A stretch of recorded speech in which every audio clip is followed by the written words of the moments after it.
सम्राट कैबिनेट में महिलाओं की बड़ी एंट्री। बिहार की राजनीति में बदलेगा समीकरण। 5 महिला चेहरों को मिली जगह। एनडीए सरकार का बड़ा राजनीतिक संदेश। नमस्कार, आप देख रहे हैं सिटी पोस्ट लाइव। मैं हूं सृष्टि राय। बिहार की राजनीति में मुख्यमंत्री सम्राट चौधरी के नेतृत्व में हुए कैबिनेट विस्तार ने कई नए राजनीतिक संदेश दिए हैं। इन विस्तार की सबसे बड़ी खासियत महिलाओं की मजबूत भागीदारी रही। सम्राट कैबिनेट में 5 महिला नेताओं को जगह देकर एनडीए सरकार ने साफ संकेत दे दिए कि आने वाले समय में महिला नेतृत्व को और ज्यादा महत्व दिया जाएगा। जी हां, सम्राट सरकार ने जिन महिला नेताओं को मंत्री पद की जिम्मेदारी दी है, उनमें जेडीयू की महिला नेत्री लेसी सिंह, डॉक्टर श्वेता गुप्ता, शीला मंडल, बीजेपी की श्रेयसी सिंह जैसे नाम शामिल हैं। इन नेताओं के जरिए सरकार ने महिला सशक्तिकरण, सामाजिक संतुलन और क्षेत्रीय प्रतिनिधित्व साधने की कोशिश की है। राजनीतिक जानकारों का मानना है कि आने वाले विधानसभा चुनाव या अगले हर चुनाव को देखते हुए महिला वोट बैंक को मजबूत करने के लिए यह कैबिनेट विस्तार बेहद अहम माना जा रहा है। बिहार में लंबे समय से महिला मतदाता चुनावी नतीजों को प्रभावित करते रहे हैं। नीतीश कुमार की राजनीति में भी महिला वोटरों की बहुत बड़ी भूमिका रही है। अब सम्राट चौधरी सरकार उसी रणनीति को नए तरीके से आगे बढ़ाती दिख रही है। अब बात करते हैं डॉक्टर श्वेता गुप्ता की। डॉक्टर से मंत्री बनने तक का सफर की बात करें तो सम्राट कैबिनेट में सबसे चर्चित चेहरों में शिवहर से विधायक डॉक्टर श्वेता गुप्ता का नाम है। पहली बार मंत्री बनने जा रहे हैं और पेशे से डॉक्टर हैं और उन्हें मेडिकल में पोस्ट ग्रेजुएशन तक की पढ़ाई की है। अब मूल रूप से सीतामढ़ी की रहने वाली हैं डॉक्टर श्वेता गुप्ता। राजनीति में आने से पहले सामाजिक और स्वास्थ्य सेवाओं के क्षेत्र में बहुत काम किया है। उनका संबंध पहले से बीजेपी से भी रहा है, लेकिन बाद में वह जनता दल यूनाइटेड में शामिल हो गए। अब 2025 के विधानसभा चुनाव में जेडीयू ने उन्हें शिवहर सीट से उम्मीदवार बना दिया। पार्टी ने चेतन आनंद को दूसरी सीट पर भेजकर श्वेता गुप्ता पर भरोसा जताया और उन्होंने उस भरोसे को बड़ी सफलता के साथ बदल दिया। उन्होंने आरजेडी उम्मीदवार नवनीत कुमार को 31,000 से ज्यादा वोटों से हरा दिया। अब 44 वर्षीय श्वेता गुप्ता की छवि एक शिक्षित और साफ सुथरी नेताओं में गिनी जाती है। उनके खिलाफ कोई आपराधिक मामला दर्ज नहीं है। चुनावी हल्फनामों के अनुसार उनकी कुल संपत्ति करीब 28 करोड़ रुपए के आसपास है और राजनीतिक विश्लेषकों का मानना है कि जेडीयू ने महिला, युवा और शिक्षित नेतृत्व को आगे बढ़ाने के लिए श्वेता गुप्ता को मंत्री बनाया है। अब बात करते हैं लेसी सिंह की। सीमांचल की मजबूत महिला नेता हैं। सम्राट कैबिनेट में शामिल लेसी सिंह बिहार की राजनीति का जाना पहचाना चेहरा है। पूर्णिया जिले की धमदाहा विधानसभा सीट से कई बार विधायक रह चुकी हैं लेसी सिंह। लंबे समय से जेडीयू की मजबूत महिला नेताओं में मानी जाती हैं। उन्हें पहले भी मंत्री पद संभाला है और प्रशासनिक अनुभव रखने वाली नेताओं में उनकी गिनती होती है। नीतीश कुमार सरकार में उन्होंने खाद्य एवं उपभोक्ता संरक्षण विभाग जैसे अहम मंत्रालयों की जिम्मेदारी भी संभाली है। सीमांचल क्षेत्र में लेसी सिंह की राजनीतिक पकड़ काफी मजबूत मानी जाती है। अब महिला वोटरों और ग्रामीण इलाकों में उनकी अच्छी पहचान है। वह महिलाओं के अनुसार शिक्षा और सामाजिक सुरक्षा जैसे मुद्दों पर लगातार आवाज उठाती रही हैं। जेडीयू नेतृत्व उन्हें संगठन और सरकार दोनों में भरोसेमंद नेता मानती है। यही वजह है कि सम्राट चौधरी सरकार में भी उन्हें बड़ी जिम्मेदारी दी गई है। राजनीतिक जानकारों का कहना है कि सीमांचल में जेडीयू की पकड़ मजबूत बनाए रखने में लेसी सिंह का अहम भूमिका है। अब शीला मंडल की बात करते हैं तो मिथिलांचल की जमीनी महिला नेता हैं शीला मंडल।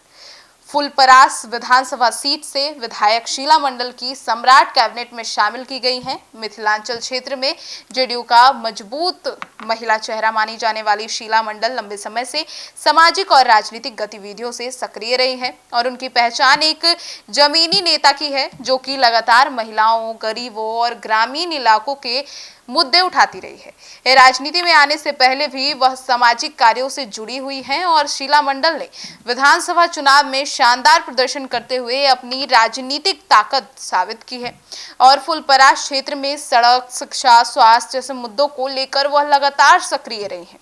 जेडीयू ने उन्हें मंत्री बनाकर मिथिलांचल और महिला वोट बैंक दोनों को मजबूत करने की कोशिश की है।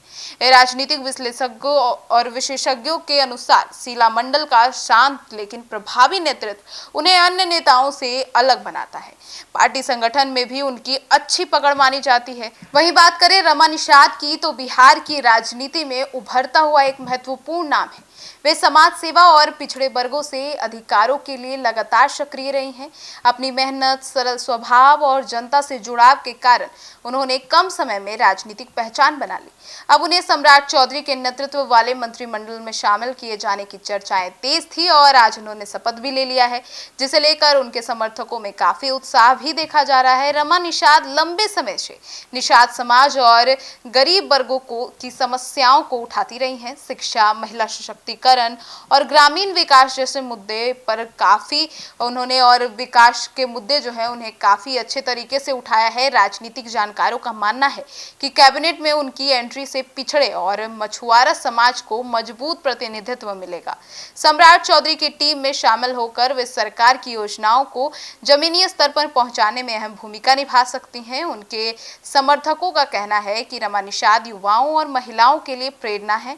आने वाले समय में बिहार की राजनीति में उनकी भूमिका और भी मजबूत हो सकती है। अब बात करते हैं श्रेयसी सिंह की।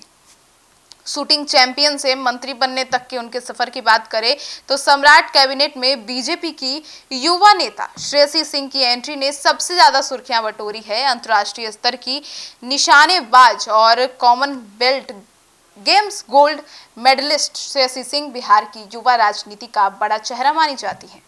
आपको बता दें वह जमुई जिले की चकाई विधानसभा सीट से विधायक हैं और 2020 में पहली बार चुनाव लड़ते हुए उन्होंने जीत दर्ज की थी। श्रेयसी सिंह एक राजनीतिक परिवार से आती हैं। उनके पिता दिग्विजय सिंह पूर्व केंद्रीय मंत्री रह चुके हैं, जबकि उनकी मां पुतुल देवी सांसद रह चुकी हैं।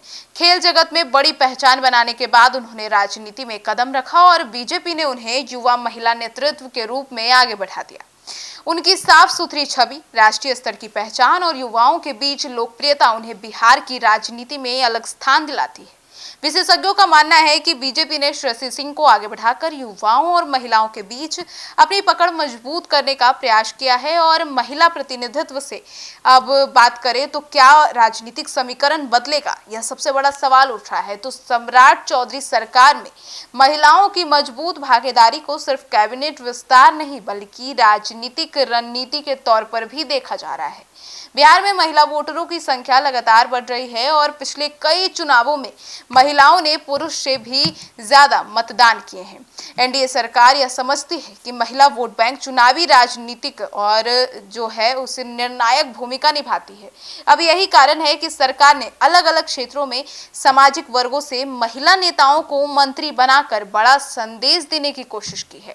अब डॉक्टर श्वेता गुप्ता जहां शिक्षा और युवा महिला नेतृत्व का चेहरा है, वहीं लेसी सिंह अनुभव और संगठनात्मक मजबूती का प्रतिनिधित्व करती हैं। शीला मंडल ग्रामीण और मिथिलांचल की राजनीति का मजबूत चेहरा मानी जाती हैं, जबकि श्रेयसी सिंह युवा और आधुनिक राजनीति का प्रतीक मानी जाती हैं।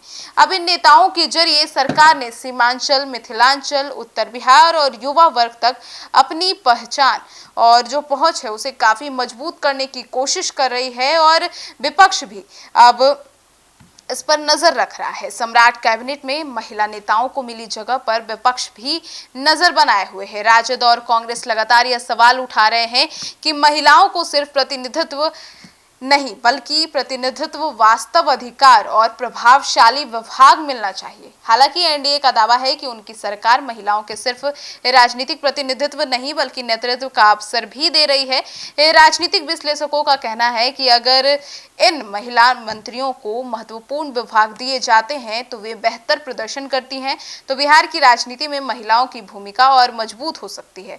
अब बिहार की राजनीति में नए दौर की शुरुआत हो चुकी है। सम्राट चौधरी कैबिनेट का यह विस्तार बिहार की राजनीति में नए दौर की शुरुआत माना जा रहा है। महिलाओं की बढ़ती भागीदारी यह संकेत देती है कि अब राजनीतिक दल महिला नेतृत्व को सिर्फ सहायक भूमिका में नहीं बल्कि सत्ता के केंद्र में लाना चाहती है।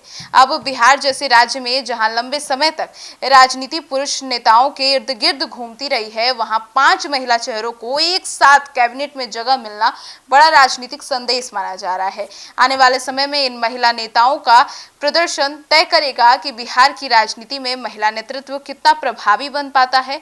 फिलहाल इतना तय है कि सम्राट चौधरी सरकार ने महिलाओं को आगे बढ़ाकर एक बड़ा राजनीतिक दांव खेला है, जिसकी चर्चा पूरे राज्य में हो रही है। आपकी क्या राय है, जरूर बताइएगा। धन्यवाद।